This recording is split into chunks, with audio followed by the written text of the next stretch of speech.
Olá! Hoje em nosso canal Sabedoria para Viver, trataremos do tema Como vencer as dificuldades e buscar novos desafios. Para tanto, eu gostaria de trazer aqui um texto sagrado lá no primeiro livro de Crônicas, capítulo de número 4, versos 9 e 10. É um texto fantástico, é uma narrativa fantástica, porque conta a história de um jovem chamado Jabes. O que nós podemos falar a respeito? Uma das mais curtas biografias da Bíblia, porém, uma das mais sugestivas. É fantástica, uma narrativa fantástica. Conta que esse jovem tornou-se mais ilustre do que seus irmãos.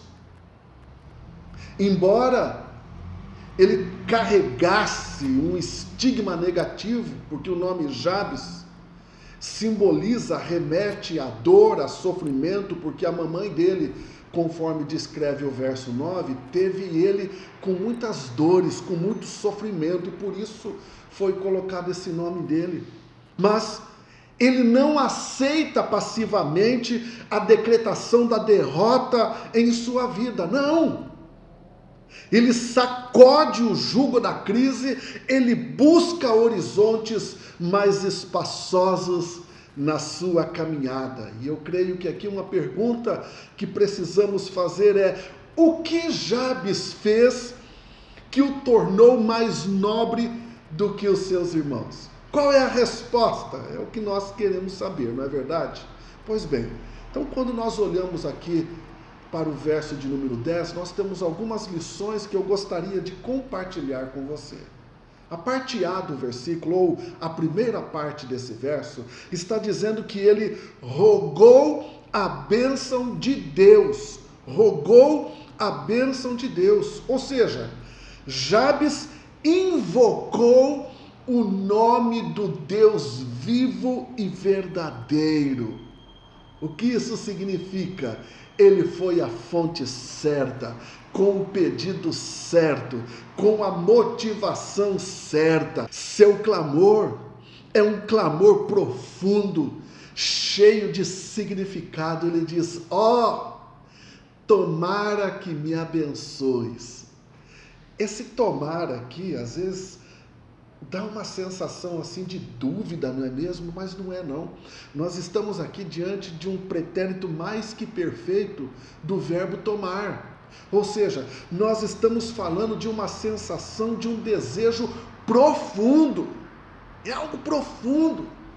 É como se quando ele falasse, quando ele almejasse, ele já está como que tomando posse dessa bênção e tudo que ela implica ou implicaria na sua vida.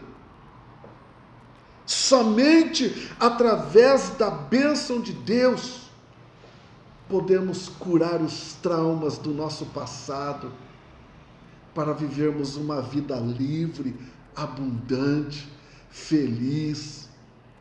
Afinal de contas, a bênção de Deus enriquece, com ela não existe desgosto, guarde isso. O nosso Deus é aquele que já tem nos abençoado com toda sorte de ricas bênçãos em Cristo Jesus nas regiões celestes. Segunda lição que nós aprendemos na parte B do verso 10, diz que ele pediu a Deus o alargamento de suas fronteiras. Não é só o Senhor me abençoe, porque quando alguém está dizendo o Senhor me abençoe, ele está dizendo eu quero o Senhor comigo. É isso que é pedir a bênção de Deus. Agora precisamos ser específicos. Eu quero a bênção do Senhor, eu quero a sua presença comigo, eu não quero mais viver sozinho, mas eu preciso do alargamento das minhas fronteiras. Jabes não era um homem acomodado, ele olhava para frente, ele queria conquistar mais terreno, ele queria alargar o espaço da sua tenda, ele queria ampliar os seus horizontes e conquistar novas fronteiras. Que lições isso nos traz? Ora, Não basta desvencilhar-se das amarras do passado. Precisamos alçar voos mais altos em relação ao futuro. Jabes queria mais espaço, queria mais influência, queria mais trabalho, queria mais frutos, queria mais conquistas. E não está errado em buscar isso. O coração dele, eu creio que palpitava por sonhos mais altaneiros. E de igual forma, eu e você também precisamos ter sonhos mais ousados na nossa vida pessoal, na nossa vida familiar, na nossa vida espiritual. Acredite, há mais terreno a ser conquistado. O melhor de Deus ainda não aconteceu. Vai acontecer.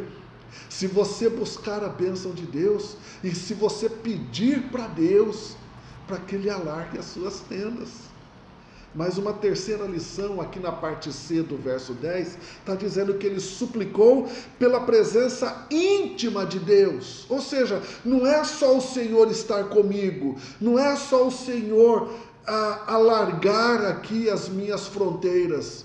É intimidade, é vivência, é amizade, porque Jabes entende que seus sonhos não podem ser realizados se a mão de Deus não for com ele. Não tem como. Ele não quer apenas coisas, ele quer Deus. Coisas sem Deus não satisfazem a alma, podem até satisfazer o corpo, mas a alma não. O espírito não é alimentado. Quantas pessoas estão correndo atrás de tantas coisas? E mesmo depois de terem alcançado muitas coisas, ainda possuem um vazio interminável na alma e no espírito. Então, guarde isso. A nossa maior necessidade é de Deus. Nossa jornada jamais poderá ser bem-sucedida se a mão de Deus não for conosco. Foi a presença de Deus que guardou, que guiou o povo de Israel pelo deserto por 40 anos. E é essa presença de Deus que nos inunda, que nos ilumina, que nos renova o ânimo e nos dá força na nossa caminhada pelos vales e outeiros de nossa história. Nós temos a promessa fiel e verdadeira lá no Evangelho de Mateus 28, 20, quando diz: e eis que estarei convosco todos os dias até a consumação dos séculos. E uma quarta e última lição que nós podemos extrair hoje é que ele não apenas pediu a bênção, ou seja, que Deus estivesse junto a ele, não apenas pediu coisas, que Deus prosperasse a vida dele, não apenas pediu a intimidade, mas agora ele clama pela proteção pessoal de Deus. Que o Senhor me livre do mal e do maligno. Jabes compreende que a jornada da vida é cheia de perigos, há caminhos escabrosos, há inimigos aleivosos, há temores assombrosos. E nós precisamos sim da proteção divina. Não podemos abrir mão dessa proteção, dessa companhia. Jabes pede livramento do mal e do maligno. Ele compreende que somente Deus pode nos livrar dos laços e armadilhas que o inimigo das nossas almas arremete contra nós. Jabes sabe que não pode vencer sem a proteção do Altíssimo, e é por isso que ele clama, e é por isso que ele roga o livramento não apenas do maligno, mas também da aflição decorrente das suas investidas. Nós não temos força, reconheça, nós não temos forças e nem armas suficientes em nós mesmos para entrar nessa batalha. O salmista no Salmo 91 já nos traz essa elucidação, dizendo: aquele que habita no esconderijo do Altíssimo, à sombra do Onipotente descansará. Aleluia! Somente com a força do Eterno e revestidos com a sua armadura, nós poderemos triunfar. Eu gostaria de concluir mostrando aqui que esse texto de 1 Crônicas, capítulo 4, verso de número 10, traz aqui lições preciosas para nós, mas eu gostaria que você atentasse ainda para a conclusão. Preste atenção no que o texto está dizendo, na parte E, poderíamos dizer assim no versículo: e Deus lhe concedeu o que lhe tinha pedido. É importante ou não é? Faz diferença ou não faz? É interessante ou não é? Me diga. E Deus lhe concedeu o que lhe tinha pedido. Sabe por quê? Porque Deus responde às nossas orações. Deus muda a nossa sorte. Ele transforma o nosso choro em alegria, os vales em mananciais, o cerco do inimigo em portas de oportunidades e esperança. Creia nisso.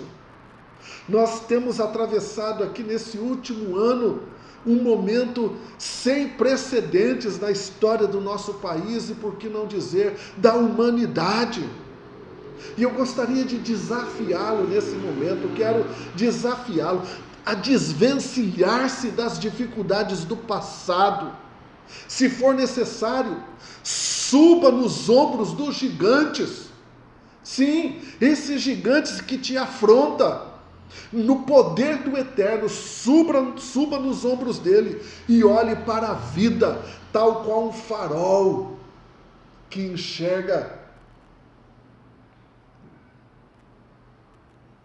o esplendor do mar. Que coisa maravilhosa, não é mesmo? Faça o que Jabes fez. Talvez você esteja agora angustiado, mas como que eu faço isso? Eu gostaria de concluir dizendo que você viva com sabedoria, fazendo o que Jabes fez. Clame também ao Senhor. Busque ao Senhor. Viva ao Senhor. E você verá que um novo tempo poderá raiar também em sua vida, tal qual raiou na vida de Jabes. Que Deus te abençoe. Fique na paz.